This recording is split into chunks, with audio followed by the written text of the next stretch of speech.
Some people dream of living in a castle. With Seth Doan, we drop in on a family who doesn't have to dream. I've always loved living here. I've always felt very lucky to live here. Did it settle in that you were living in a castle? Not at first, if I have to be honest. My home is my castle is not simply a figure of speech for Ludovica Zanazzaro. When did it feel special? When I started taking my friends here and they were like, you know where you live? Like, are you actually realizing this? Her family has owned this spot in Italy's Piedmont region for a good 28 generations. COVID forced, if we can say that, this 19-year-old back to her Italian castle after her performing arts school in Los Angeles shifted classes online. Now she's facing troubles, sort of like the rest of us.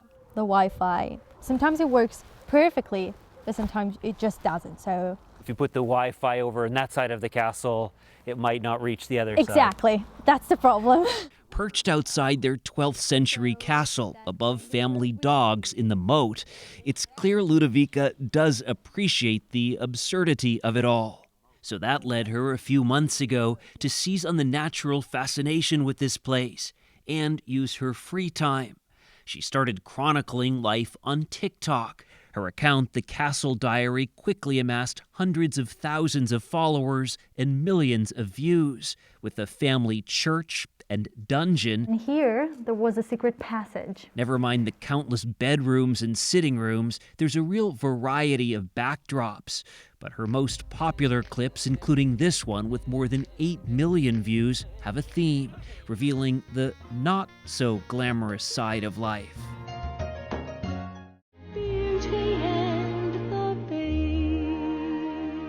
Reminding us that behind every royal fantasy lies reality.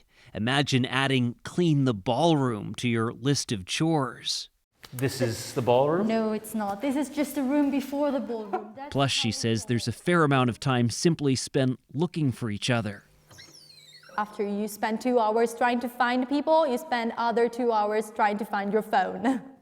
There are bigger problems, and that's how this idea started. Years ago, the family turned this castle into a bed and breakfast, which was great until COVID, when bookings stopped. This year has been a big problem. A hit to the business. Yeah. Count Giuseppe Sanazzaro is Ludovica's dad. This is an original 1292 document. You can touch it with your hands? I'm not supposed to, but I don't know where I put my gloves.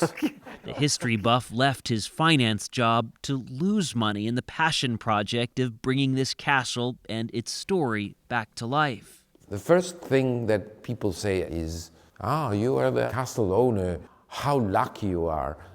You sure? You want to change? Come 1 month here and then you will change your opinion about living in a castle. There are cracks here and there and a steep heating bill. And Ludovica's TikTok success, they say, has been a much-needed boost to bookings. It's also revealed another side of the Count. I must say, there is a little bit of theater in me too.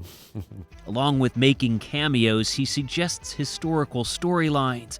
But Ludovica's main co-star is her friend Lorenzo Rowe, who convinced her to start this account. Today's art and implements are a sharp contrast in this medieval place, but as through the centuries, audiences can be just as hard to satisfy, so they spend hours editing and tweaking. And notably, there's no script yet for Act 2. What happens when Ludovica moves back to the U.S. for school? Maybe your dad can take over? No. He's already in too many videos. Every day, he's like, oh my God, we're going to shoot something today. What do I have to wear? I have so many ideas. I'm like, okay, Dad, don't worry. Just let me wake up now because I just got out of bed. Conversations, it seems, just like some of life's challenges, may not be so different just because home really is a castle.